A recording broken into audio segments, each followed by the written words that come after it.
Now, the promise of a ceasefire on day one, we always knew that was bullshit, and it's turned out to be bullshit.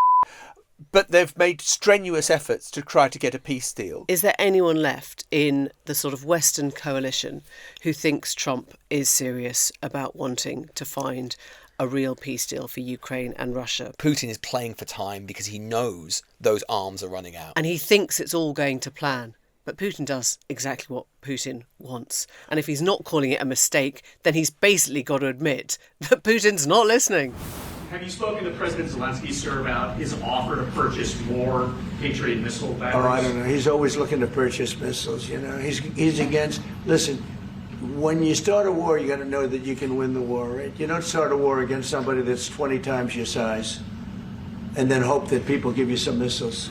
On the day after Russia dropped 2 Iskander missiles on a market city of Sumy on a sunny Palm Sunday, targeting churchgoers and residents and people on public transport, killing more than 30 and injuring 120 others, the thing you've really got to understand is it is Biden's fault, it is Zelensky's fault, and Trump had nothing whatsoever to do with this war. And when he says, when you start a war, you've got to know that you can win a war, just for the record, it wasn't 150,000 Ukrainian troops massing on the Russian border. It was the other way round. So, if America is not going to be an honest broker for peace, then who the hell is? Welcome to the News Agents. It's John. It's Emily. It's Lewis. And Donald Trump was in the White House with the El Salvadorian president, and he is sounding off. He is opining, he is freewheeling, doing what he loves doing, which is to have the reporters in the Oval Office, and he just gives his views. And it is absolutely clear, as if it hadn't been clearish until now, that the person he blames most for the war in Ukraine is Joe Biden, and then second, Volodymyr Zelensky. And Obama. And Obama as Throw him well. in. Yeah. And it's just a kind of total rewriting of history that you're getting. And also this profound sense that whatever the talking point is in Russia is now the talking point in the White House as well. The attack on Sumy on Sunday was barbaric, especially so given that it was at Easter. Many Ukrainians feel one of the things that Ukraine and Russia obviously have in common, their Orthodox beliefs, the Orthodox Church. And what was amazing, particularly extraordinary about it, John, as you say, which is in those remarks that Trump made, he was actually not just echoing Russian talking points, he was going further than Russian talking points. The Russians had accepted that they had hit Sumy. They were saying that and they did so deliberately because they said that it was a military target. They said there were Ukrainian military personnel there that they wanted to hit. Trump was simply saying he's made a mistake. They just made a mistake. He thinks they made a mistake. And it seems to be in response to an interview that Zelensky did on 60 Minutes, the American political news show at the weekend, where he was talking about Zelensky, saying that he wanted to buy $50 billion worth of US missiles, US armament. Not have it as aid, not as Biden administration was doing, giving it to Ukraine, but actually just buying it off them. And Trump saying, clearly, rejecting that, not even wanting Zelensky to buy missiles from the United States, and going into that tirade with which we are now quite familiar, which is this idea that Trump cannot understand why it is that Ukraine is prosecuting this war when he thinks they are doomed to lose it. I think what the rant in the Oval Office tells us is that Trump isn't in control of events in the way that he thought he was. Because just on Saturday night, he said that he thought the Ukraine-Russia thing might be going okay. In other words, he was sending Witkoff in, his special envoy. Witkoff had a 5-hour meeting with Putin, and Trump thought that he was on the verge of announcing a bit of really good news. He thought that they had found a space where Putin would respect the boundaries of what he wanted and would come to the table. And the idea that Trump is going in here telling people, oh, I can't say too much, don't push me on this one, but I think good news is coming down the pipeline at you, and wakes up the next morning to the horrific bombing, and I think it's one of the biggest loss of civilian casualties in the Ukrainian war so far. The fact that this came as a surprise to Trump, I think tells you a lot, that he is just becoming conscious that he doesn't control Putin, that he cannot control Putin, that he can send Witkoff in and out of a 5-hour meeting, of which we'll hear a little bit in a second, and he thinks it's all going to plan. But Putin does exactly what Putin wants. And if he's not calling it a mistake, then he's basically got to admit that Putin's not listening. Well, there is that. And the additional political point, which is, 6 months ago, it was Biden's responsibility. It was Biden who was the US president. Donald Trump has been the president now for nearly 3 months. Now, the promise of a ceasefire on day one, we always knew that was bullshit, and it's turned out to be bullshit. But they've made strenuous efforts to try to get a peace deal. At times, once in this whole process, Donald Trump has sounded and said he was pissed off with Vladimir Putin. But since that time, he has done everything to be quiescent and to just go along with whatever it is that Vladimir Putin wants. And the attack on Palm Sunday in Sumy happened on Donald Trump's watch. Yeah. This is Donald Trump's presidency where these terrible atrocities, as you rightly say, Lewis, are taking place. And let's not forget, you mentioned the day one deadline, John. He set himself what appeared to be, it could have been a more credible deadline. He said that this would be solved by Easter, that there would be a deal on the table by Easter. Well, what are we? We're 2-3 days away from Good Friday. There is absolutely no prospect whatsoever. As we said, it was highly likely, and not as so many people said from the beginning, that this wouldn't go anywhere. And it's not going anywhere partly because, and this is what seems to have pissed Trump off, Zelensky continues to prosecute. He said in that 60 Minutes interview that one of the fundamental problems with getting a deal is that Trump just isn't living in the reality that certainly the rest of the West is living in, and certainly in Ukraine. Zelensky said, I believe, sadly, Russian narratives are prevailing in the US. How is it possible to witness our losses and our suffering, to understand what the Russians are doing, and to still believe they are not the aggressors, that they did not start this war? And it is very hard to see how you can get to any sort of credible deal when that is your starting point. And though I think Trump's comments in the Oval Office were, they're revealing, they reminded us of this kind of distorted narrative that he holds about Putin and Zelensky and about Biden. I actually think the more revealing and actually in some ways slightly more disturbing element was the interview that Steve Witkoff did on Fox News, the guy who's basically been in the room talking to the Russians, a special envoy, with others, when he started to sketch out what he thinks a deal would look like. This is the third meeting I've had with him. This last meeting lasted close to 5 hours. We had two of his key advisors in the room at the time, Ushakov and Kirill Dmitriev. And it was a compelling meeting. And towards the end, we actually came up with, and I'm going to say finally, but I don't mean it in the way that we were waiting. I mean it in the way that it took a while for us to get to this place. What Putin's request is to have a permanent peace here. So beyond a ceasefire, we got an answer to that. Let's put that in context for you. That interview came after a meeting that Steve Witkoff had held on Friday evening with Putin in St. Petersburg. And at the end of this meeting, Witkoff had not only shaken Putin's hand on camera, but he'd also placed his own hand on his heart as the Russian leader made his way towards him. That is not the gesture that you make of an enemy. That is a gesture that you make of a friend, of somebody who understands your position and whose worldview you perhaps share. So Steve Witkoff came away from this 5-hour meeting. The Kremlin had said that they found the meeting useful and effective. And so they've put all the diplomatic pieces in play, right? A Friday night meeting. Trump then goes into the Oval Office, talks about his Saturday night, I've got good feelings, this is all coming right at the moment. And then on Sunday, on Palm Sunday, the bombings begin on civilians. It's as if none of the talks, none of the weekend, none of the diplomacy had any effect on Putin at all. Because guess what? It hadn't. Well, the thing about Steve Witkoff, and I don't want to disparage him, he may pull off the greatest peace deal in history, and the Ukrainians will be delighted with the peace deal that comes into place in a few weeks' time. Let us see. But Witkoff's background is as a property developer. He has got no experience in diplomacy, global geopolitics whatsoever. None. And yet he is going in there, and on the first meeting he had with Putin, he was kind of deeply moved because Vladimir Putin said he prayed for Donald Trump and went to church to pray for Donald Trump after the attempted assassination attempt.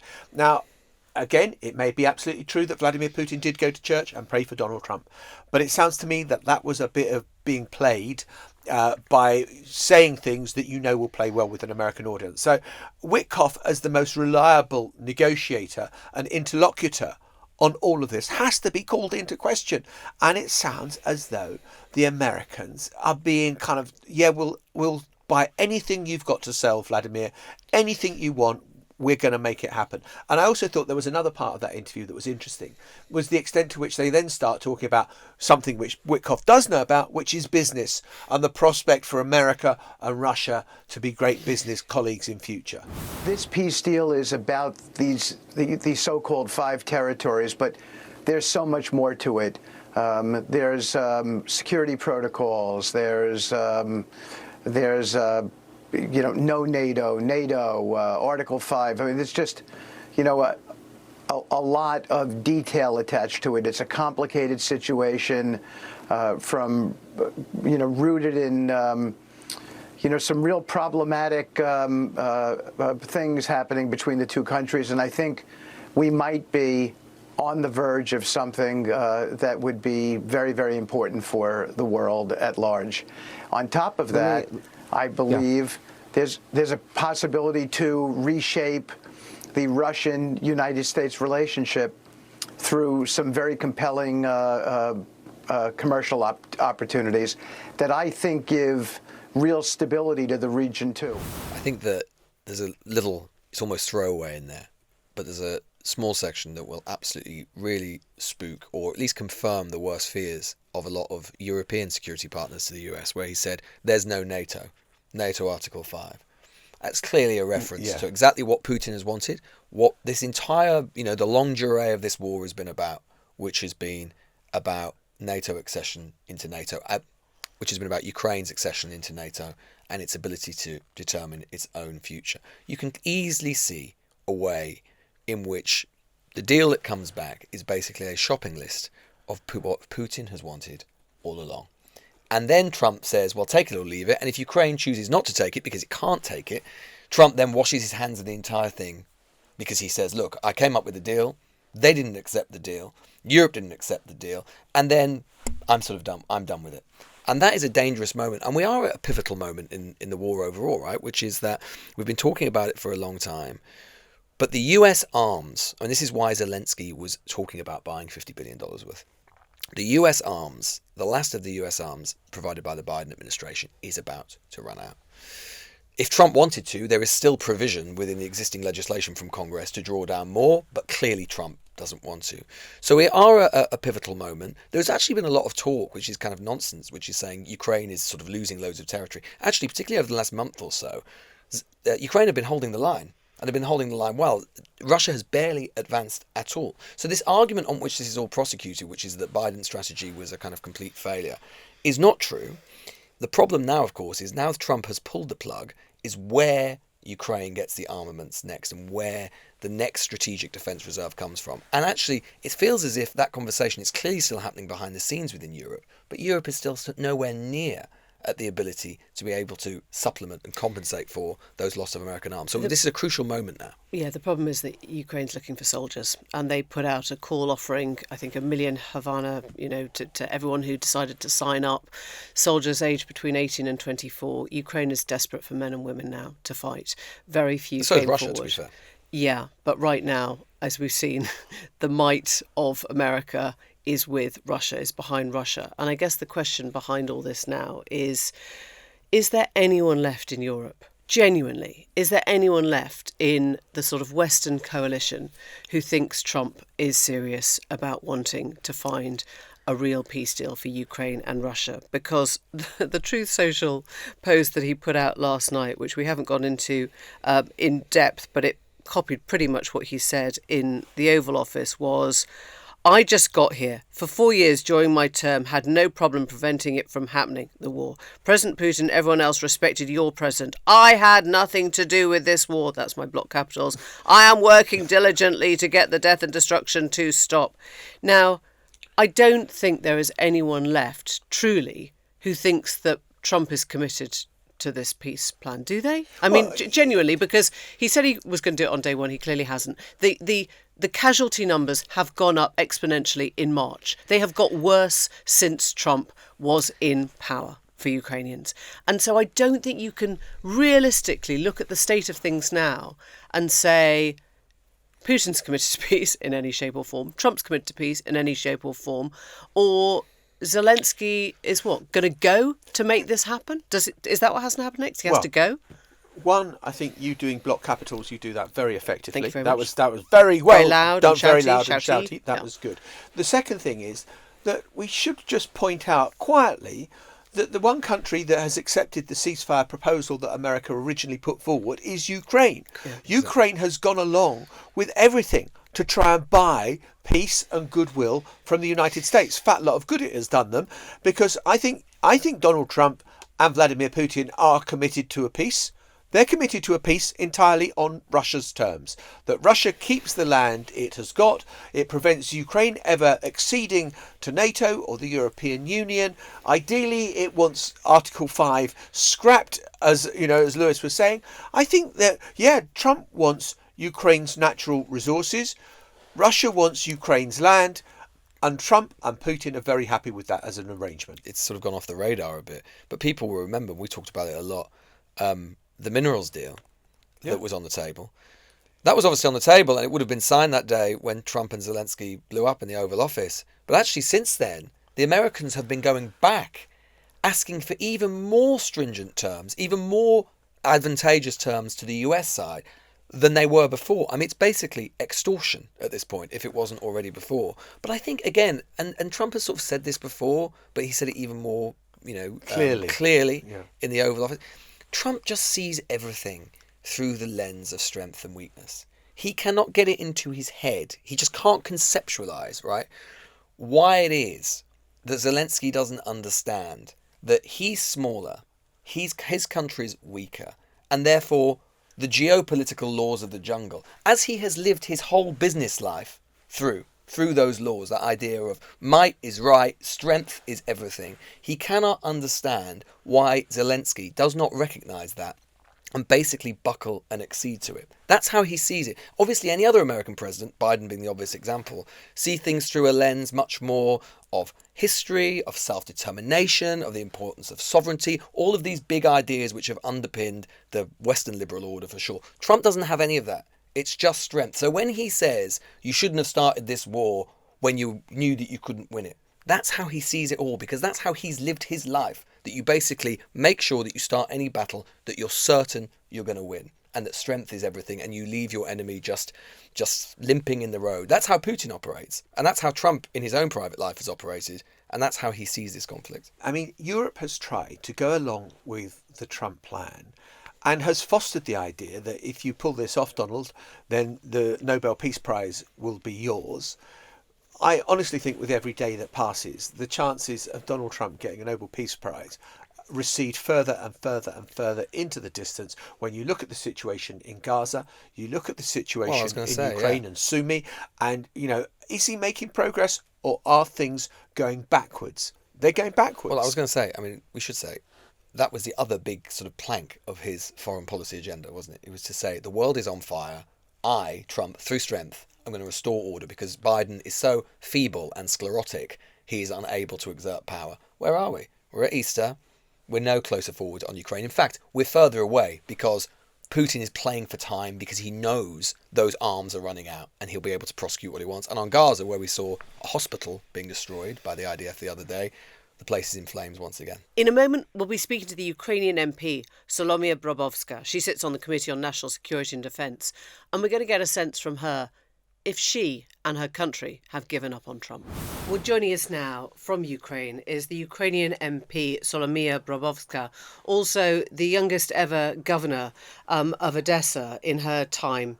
Sumy, just put into context for us, if you can, what Ukraine has gone through this weekend with the missile attacks on Sumy? It's really hard to explain because the what I see here in Ukraine, and because we have the plenary session here now, and everybody is just dark and black. The emotions are just overfull with the tragedy which happened in Sumy, with the two missiles hit the just civilians and the civilian infrastructure in the Palm Sunday.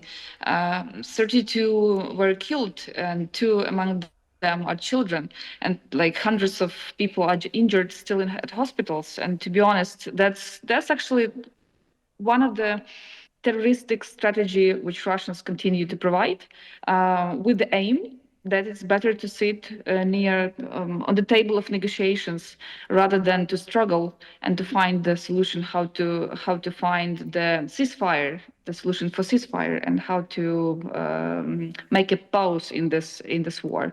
But the morale of Ukrainians, despite the I would say very sad feelings, not to stop, because I would say it makes us more angry rather than just to give up and to say, okay, we are done and we are ready to accept Russian conditions. This came on Palm Sunday. The Friday before, there were meetings between Putin and Stephen Witkoff, the US envoy, 5-hour talks which looked as if they were going well. Trump announced on Saturday night he thought that things were going well, that he would have good news, and then this happened. What is your sense now of how much control Donald Trump, President Trump, has over this whole situation? That's a very good question, because every time after Witkoff has the meeting with Russians, would happen in Kryvyi Rih and then in Sumy. And I don't think that's about control, and probably not even about the conditions from US to Russia. That's when Ukraine is irritating, Trump with all this war, but he wants to be back to the business as usual. And we see how many times they already had the meetings with the Russian side to talk about the getting back Russian business to US and US to Russia. And that's the whole problem. We see how Trump actually is trying to avoid not only about the topic about Ukraine, but also the explanation why it's happening. And the biggest problem is that from Ukrainian side, we see how he's following actually the Witkoff's position.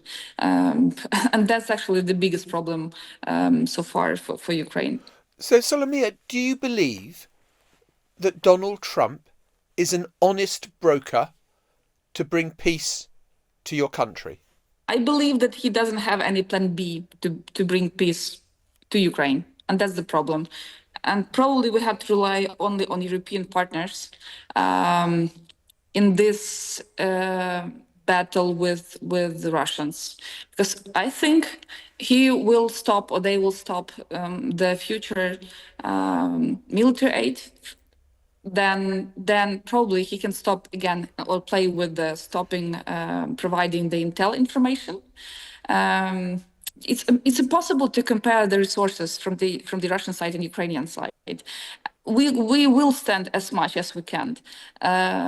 But for now, what we see that the Moscow factor, that's the key factor for American policy so far, unfortunately. And when you hear Donald Trump saying in the White House, as he did last night, listen, when you start a war, you've got to know that you can win a war. You don't start a war against someone that's 20 times your size and then hope that people give you some missiles. In other words, him saying it was Ukraine that started the war against Russia. Yes, and he said that it was the big mistake from Russia to hit Sumy in the Palm Sunday. That was a mistake. And I would say he's just following or he's just spreading the Russian propaganda stories. That's the biggest problem. He pretends to be the biggest leader in the Western world. And he is the person still Europe is relying on. But what you just said and what just Trump said, you quoted him, that's a part of Russian propaganda. I don't know whom we should show the more facts of how Russia is destroying Ukraine since 2014, annexing Ukrainian territories and just killing people on the streets. What more Ukraine should do to prove that Ukraine just wants peace and want to stay in the international recognized borders. Where is public opinion now on what happens? Because Trump clearly and Putin clearly are trying to get Zelensky to leave. They want him out, don't they? So I'm curious to know where the Ukrainian people are on this now. Will they back Zelensky to stay, or do they want a ceasefire over anything else? Polls showed a totally different story than Trump spreading. Russia's spreading. That's their topic number one, to change the president, as it was in 2013-14. But during the martial law, it's first of all, that's impossible to hold the elections. Even no one will secure us from the bombing and attacking, especially in Sumy, Kharkiv, that all big cities near the front line, to have the secure elections. And moreover, polls show that 80% of Ukrainians do not want elections during the martial law, so it's impossible. But when we don't have the very clear conditions of ceasefire and any peaceful agreements.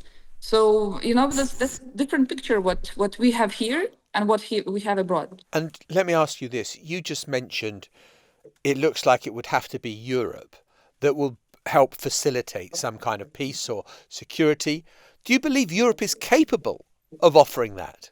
I believe that UK and France have finally taken leadership, and I believe they can do this. Everybody's afraid. It's very normal and obvious, but it's obvious that on the fourth year of the full-scale invasion, Europe has to accept the new reality. And it won't be as it was before 2022. Europeans have to behave themselves as an adult and not only to rely on US. When US clearly said them, you have to rely on your security payments, support and security support, and so on and so on. So yes, if we lose US an ally, I hope at least, maybe it's too much optimistic, but to find partners within Europe. I mean, the way you talk, what fascinates me is you're talking about Europe has to accept that America is not part of this anymore. One of the conditions that Vladimir Putin is saying will attach to any peace deal is that Ukraine can't be part of NATO. But the way you're speaking, it sounds like you think that NATO is sort of finished. I mean, because America is not going to be there. But US is not only the main and the only one member of the NATO, we should say. And if NATO doesn't work as it works, so we have to find any other security guarantees, first of all, and allies. And again, the reality is different than it was in 1949 when NATO was established. That's the huge problem. And just to pretend that nothing is happening on your borders means that soon you can get really, literally, new occupied state from Poland to Moldova. And I'm not sure that would be very nice thing to NATO, starting from the Eastern European flanks and starting from the northern side. Volodymyr Zelensky has invited Donald Trump to come to Ukraine. Do you believe, one, that there's any chance he will, and two, whether it's worth it? Because Donald Trump's mind seems made up. I think he can come. Why? Because he likes to show an example. He likes to be brave. He likes to be a bright leader. So why not? In case if he really wants to find a solution and to support Ukraine. Otherwise, I will believe more that he will come on the next year or the 9th of May to the victory parade to Moscow than to Kyiv if he won't come to Kyiv. Because Biden did it. Why not Trump can do this if he so many times he repeats he helped us with the javelins, for example. And the second question that was about. Well, do you think? Well, is it worth him coming? Because it looks like his mind is made up. As you said, he's speaking Russian propaganda. Of course, it's worth coming. I will just remind you when the president of Germany came here, and when he sat for a couple hours in Chernihiv Oblast, which is the bordering with Belarus and Russia, in a shelter because that was the alarm. And he when he came out, when he left the shelter, he just changed his mind, opposite, because you never feel what does it mean war until you feel the war. That's the basic thing. Solomia Bobrovska, thank you so much for your time. Thank you for the support. Before we go, we've had a lovely email from Toria in Datchet, and it reads, "Hi newsagents, long-time listener and big-time fan. I'm wondering if you could each recommend your top 3 reads to help your listeners understand the landscape in which we are now operating, both at home and globally." Oh, he stopped there. He stopped there. The last line says, "at Jon," which is not his at. Don't worry, I've already read your ones and loved them. Thanks to all, Toria in Datchet. Well, in that case, you're done. I mean, frankly, Toria. Yeah, if only they didn't speak English. Yeah. Oh, here comes the plug. Yeah. I thought we were done with all that. Yeah, no. No. Go watch Oh, of course. movies. Put your phones away now, listeners. All Log right, off. I'm going to kick this one off because it's such a good question, Toria, and my life is spent between novels and, I guess, sort of, non-fiction. The non-fiction I'm reading at the moment, which has not yet come out, but I think is brilliant, is by Ayala Paniewski. She is a journalist who writes on populism, media, and her new book is called The New Censorship, How the War on the Media is Taking Us Down. And it's a really interesting deep dive into the whole question of how people are using that argument of free speech to essentially shut down what journalists are trying to do and the questions they're trying to ask. Not just journalists, but anyone who is related or involved in the fact-finding business. So I've been reading a really uplifting book the last week or two. It's called The Nazi Mind, 12 Warnings from History. And it's by Lawrence Rees. And it's, look, we get questions like this a lot, right, about kind of, sort of comparisons to sort of previous historical moments. And it can be a bit, as soon as anyone sort of draws on the fascist card or the Hitler card and you sort of looking back instantly to the 1930s, it's like other historical moments are available. But, so I usually kind of... Yeah, it's Godwin's Law. Yeah, exactly. Godwin's Law is like, get the immigrants out of our houses. Sorry, Godwin's Law. Anyway. Yeah, Godwin's Law. As soon as you invoke it, but...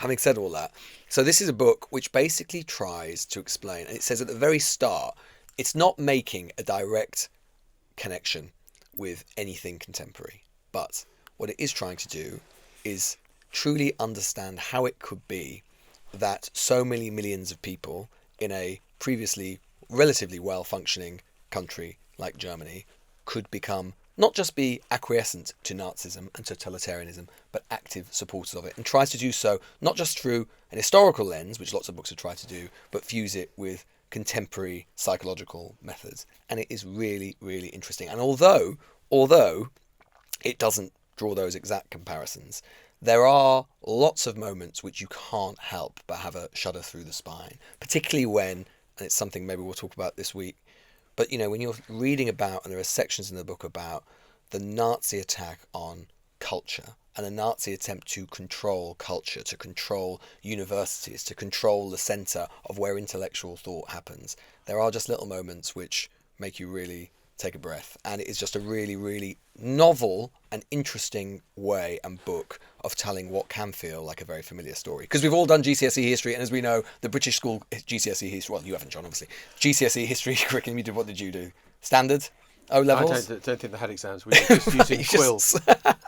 Doing well, it was contemporary for you. It was politics at the time, of course, because you were around at the time. But it is a really interesting way of telling what can feel like a familiar history. The other book I've been looking at is On Tyranny by Timothy Snyder, which looks at the steps that are taken and the common denominators of a tyrannical regime. And again, Lewis, as you say, the echoes and the kind of ease with which you can go down a path.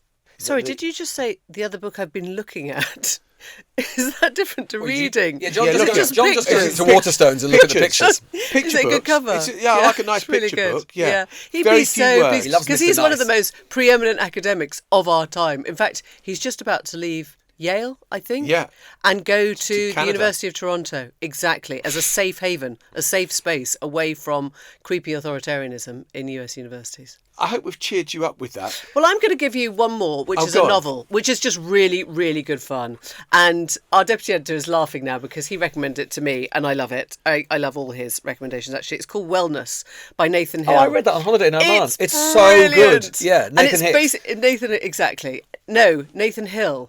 I thought it was. Oh no, The sorry, Nix Hill. Sorry, is Nick. his Sorry, other it's his first book. novel, which Exactly, I've just which ordered. is That's also why it's on great. my mind. Yeah, Exactly. Yeah. And basically, he takes the idea of what if you could run the world on placebos, and actually, it did immeasurably improve everyone's life. so good. You just couldn't ever tell them that was what was going on. I mean, it's about that. It's about childhood. It's about marriage. It's about a billion things. But I've just finished it and loved it. It's so good. Proper State of the Nation novel. Yeah.